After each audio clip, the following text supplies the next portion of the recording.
What was the original trilateral policy? Well, there was three essential elements to it. Number one, they wrote continuously in the early days that they wanted to foster a new international economic order. This was the exact term that they used in their literature. Every paper they wrote, published, every task force report that they put out had this specific language in it, that their goal was to foster a new international economic order. I said, well, that's interesting. What's this? And I started to look at it. My background in economics caused me to be curious about an economic order. Well, it is the technotronic era. This was the visionary period of time in the future that Brzezinski called for. But it is a controlled society dominated and managed by an elite. Congress would be made irrelevant, and if it were possible, would be disbanded because the technocrats or the technocratic managers, if you will, hold a very dim view of politicians. They would gladly do away if they could somehow with the political process that often impedes them. And then the global banks and multinational corporations are really the primary actors and planners of economic life in this new international economic order. And if you're not picking this up already, this is taken directly from Brzezinski's book, the concepts and ideas in his book.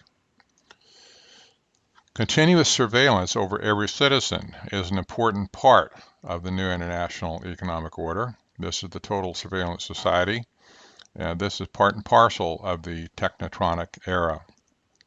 And lastly, we must have files containing all personal information for instant retrieval. The new international economic order is not exactly what we expected in the 1970s. And I'm going to relate to you now a little bit more that's been discovered since then that helps to make sense, of all of this.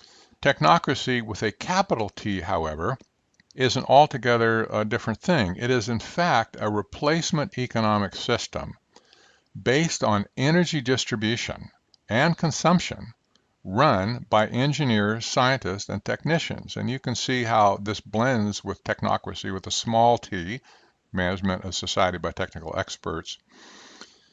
But the key to technocracy as a formal subject is that it was a replacement economic system intended to replace capitalism.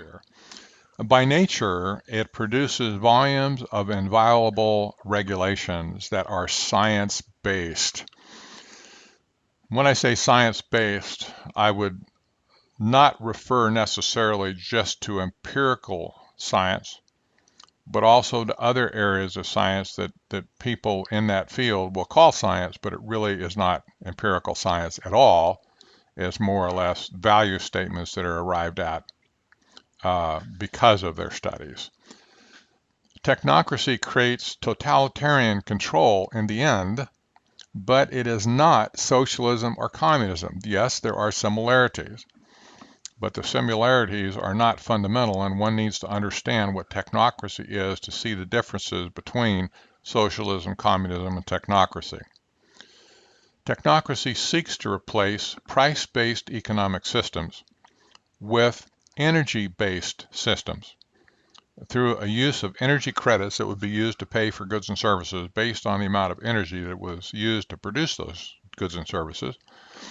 But this is the essence, really, of the technocracy economic system, that the price-based system would be replaced completely by an energy-based system. He goes on then to explain the technotronic era, and this is critical to understand this.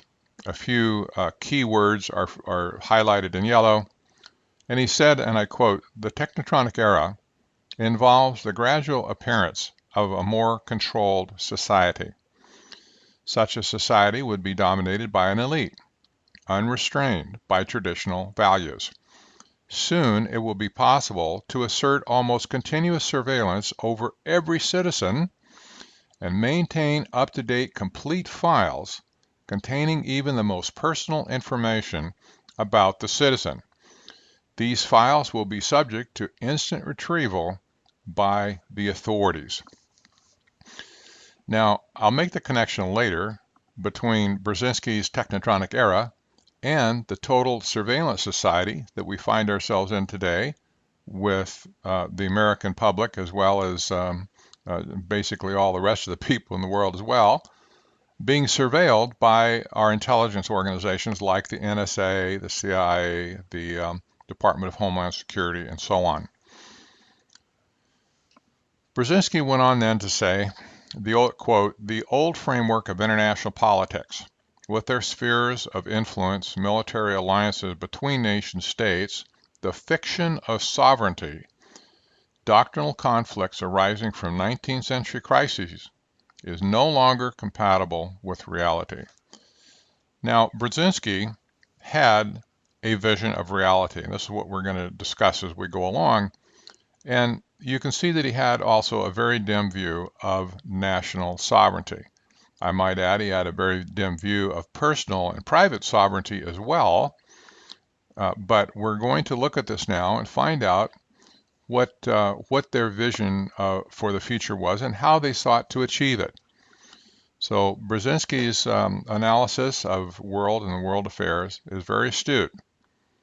I don't like it necessarily, but it's very astute, and he was well regarded at the time by members of the global elite. Richard Gardner in 1974 was a member of the Trilateral Commission. He was one of the very first members, and that first 289 people that were handpicked to populate the Trilateral Commission. He was an academic, and he wrote a paper for the Council on Foreign Relations called The Hard Road to World Order. And in this paper, Gardner made an incredible statement, and I quote, in short, the house of world order would have to be built from the bottom up rather than from the top down. It would look like a great booming, buzzing confusion, to use William James' famous description of reality.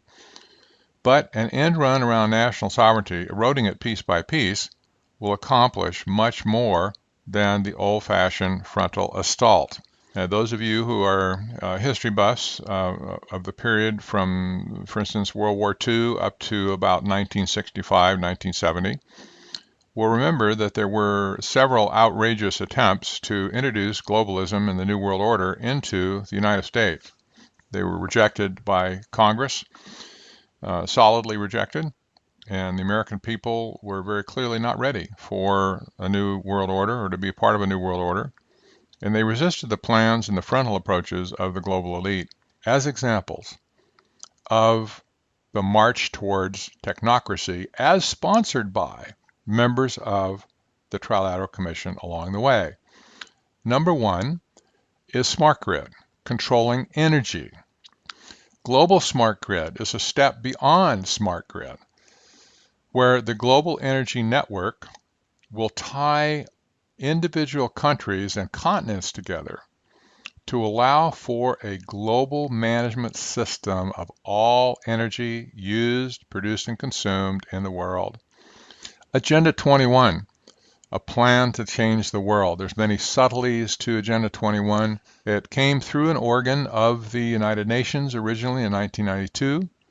It was a primary document that created the concept of sustainable development, but if we go back beyond 1992, back to the early days in the 1970s, we find that the concepts contained in Agenda 21 actually came from a task force report that was written by the Council on Foreign Relations, paid for by the Rockefeller Brothers Fund, and populated and chaired by members of or close to the Trilateral Commission in those early days.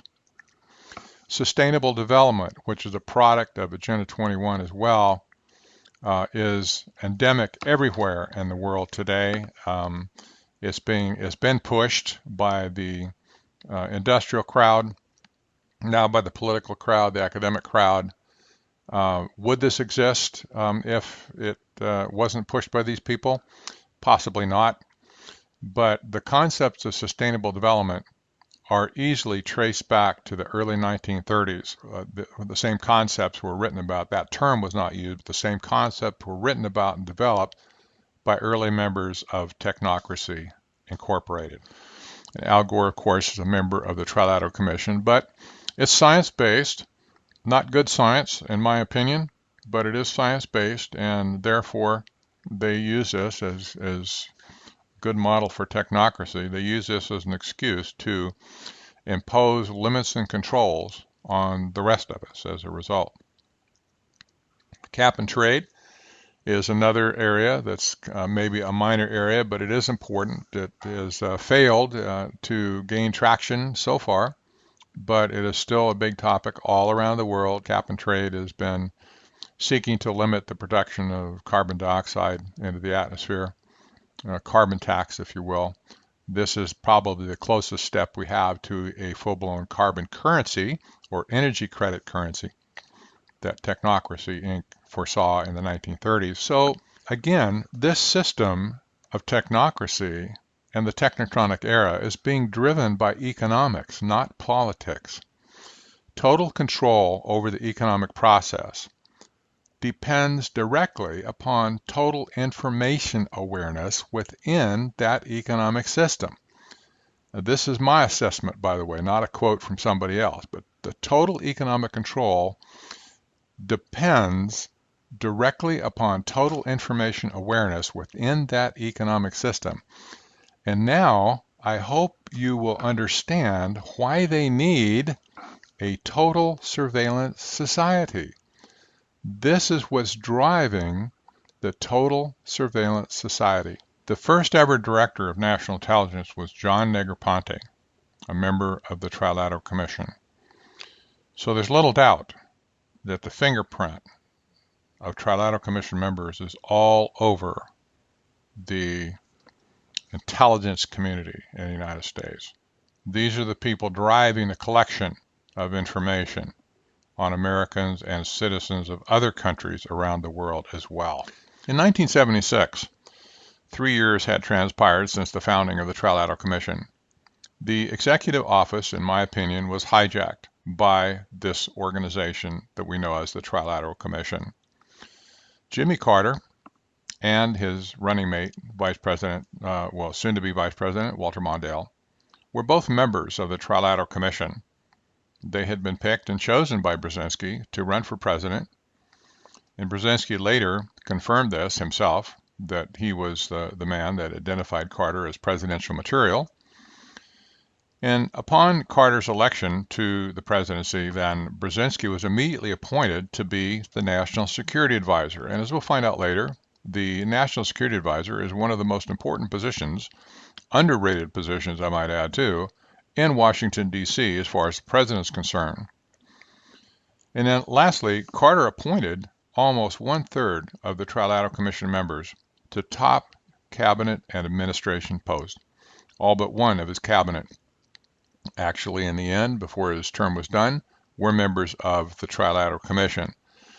So with the election of Jimmy Carter and Walter Mondale, and the saturation of Trilateral Commission members in the administration, there was virtually no other viewpoint brought to the presidency and brought to the executive branch other than that of the Trilateral Commission. This indeed was a hijacking, and they've continued this domination ever since, as we'll see.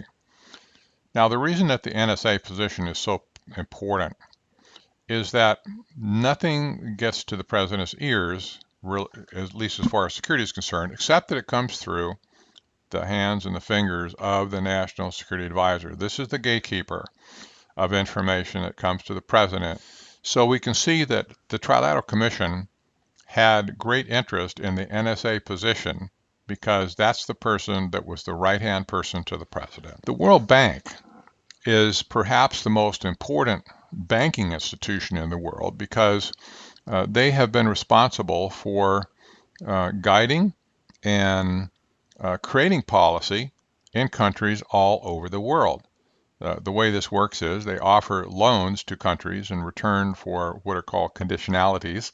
As it turned out, when World Bank released money, that other industrial multinational members of the Trilateral Commission were very, very close at hand to gobble up the money, to vacuum it up in a sense. And so we see that the President of the United States has been the one who appoints the presidents of world banks 6 out of 8 of the World Bank presidents since 1968 have been members of the Trilateral Commission. 44% of CFR board members are trilaterals. Considering that the CFR has about 3,500 members in North America, but we see an overwhelming 44% of board members being trilaterals. So they have an undue influence, if you will, in the CFR. And lastly, all the proof I think that we probably need is that the most important CFR task force papers that have been produced in the last 35 years are often found to be chaired by members of the Trilateral Commission. So the CFR is really an organ or an operative of the Trilateral Commission, not the other way around. The Trilateral Commission was co-founded in 1973 by David Rockefeller and Zbigniew Brzezinski. They had floated the idea at the 1972 Bilderberg meeting. They were encouraged by that group to create the Trilateral Commission for the purposes of being an action group to create a new international economic order. And the makeup of the group consisted of bankers, industrialists, academics, like Brzezinski, for instance, politicians, media, law firms, and NGOs, that is, non-governmental organizations. Technocracy Incorporated originated at Columbia University in 1932. This organization was founded by M. King Hubbert and Howard Scott. As we'll see, M. King Hubbert was an important player later on in the oil industry.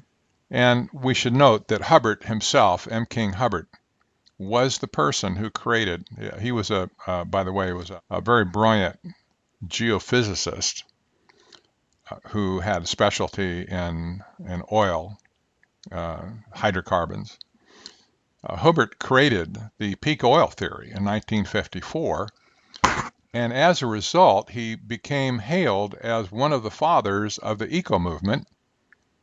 In almost any eco-movement, ecological movement that you look at today, you'll find some reference to the peak oil theory. And this was the man that created Technocracy Inc. back in 32 to 33. And he again surfaced to do something very significant in 1954. And we see a common thread. Just for your reference, I am an economist by education, a financial analyst and writer by profession, and an American constitutionalist by choice. A little bit of history about myself.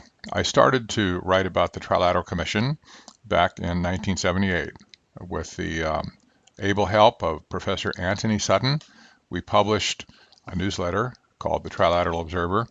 We published 2 books called Trilaterals over Washington, Volumes 1 and 2.